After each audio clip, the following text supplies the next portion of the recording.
শনিবার Agartala state guest হাউসে অনুষ্ঠিত হয় এক সর্বদলীয় বৈঠক। ত্রিপুরার ভয়াবহ বন্যা পরিস্থিতির বিভিন্ন বিষয় নিয়ে এই বৈঠকে আলোচনা করা হয়। এই বৈঠকে উপস্থিত ছিলেন রাজ্যের মুখ্যমন্ত্রী ডক্টর মানিক সাহা সহ সিপিআইএম, কংগ্রেস এবং ত্রিপুরা মাথা দলের নেতৃত্বরা। রাজ্যের মুখ্যমন্ত্রী ডক্টর মানিক সাহা বক্তব্য রাখতে গিয়ে বলেন, নমস্কার।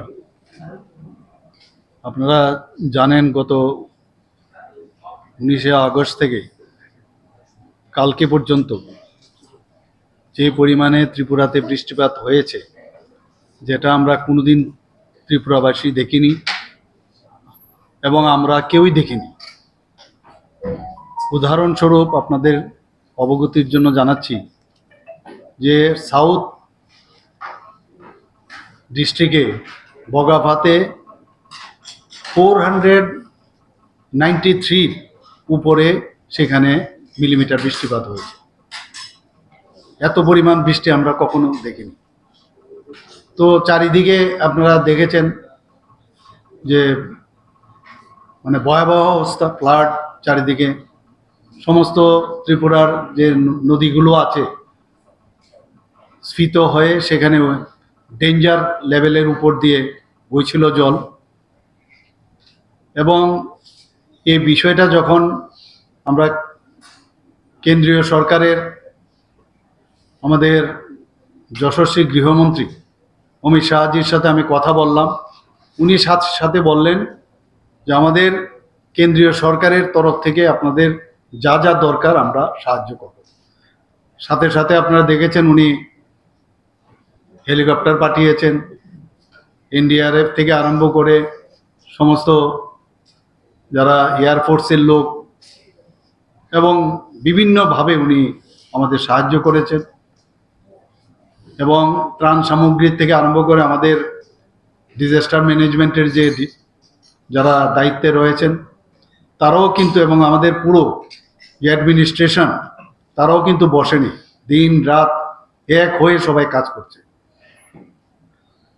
গতকালও আমরা যেটা দেখলাম যে অন্যান্য যেসব নদীগুলো আছে সেখানে কিন্তু জলস্তর অনেকটা কমে গেছে, কিন্তু গোমতী যে নদী, গোমতীর সেখানে কিন্তু এখনো একই স্ট্যাটাস, কি অবস্থা, ডেঞ্জার লেভেলের উপরেই চলছে। সেখানে এখন পর্যন্ত আমাদের কাছে যা খবর আছে সেখানে প্রায় 24 জন এখন অবধি মারা গেছে, 2 জন এখনো মিসিং আছে, আর 2 জন আহত হয়েছে। আপনাদের অবগতির জন্য জানাচ্ছি, এই যে 24 জন মারা গেল এর মধ্যে ল্যান্ডস্লাইডে 18 জন, ল্যান্ডস্লাইডে 18 জন, আর জলে ডুবে বা ড্রাউনিং যাকে বলি 5 জন, আর হাউস কোলাপস করে 1 জন। আজকে এখানে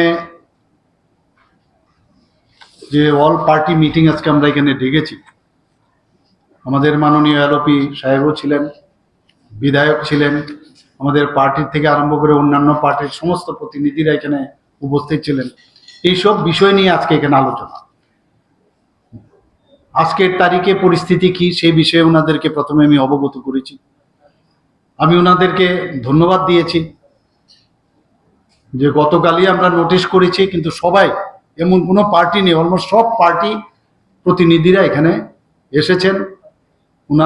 ওনারা ওনাদের মূল্যবান পরামর্শ আমাদের দিয়েছেন। ওনারা বলেছেন যে এইরকম ক্রাইসিস পিরিয়ডে আমরা সবাই এক হয়ে আমরা কাজ করব। এর জন্য আমি ত্রিপুরা সরকারের তরফ থেকে ওনাদেরকে ধন্যবাদ দিয়েছি। এবং আগামী দিনে ওনারা বলেছেন যে এই ধরনের যদি অল পার্টি মিটিং আরও সাব ডিভিশনাল লেভেলেও যদি সেটা করা যায় তাহলে আরও ভালো হবে। ওনারা অনেক সাজেশন আমাদের দিয়েছেন, এবং সবকটা সাজেশন আমি দেখলাম যে প্রকৃত অর্থেই খুব ভালো। এবং আমি আজকে আমরা অন্য পার্টি করতে পারি, এখানে কিন্তু কোনো রাজনৈতিক কোনো কথাবার্তা আজকে হয়নি। ওনারা বলেছেন যে এইরকম এই ধরনের যখন ক্রাইসিস হবে আমরা সবাই এক, আমরা সবাই মিলে এই ক্রাইসিস থেকে কিভাবে আমরা ওভারকাম করব সেটা হচ্ছে আসল বিষয়।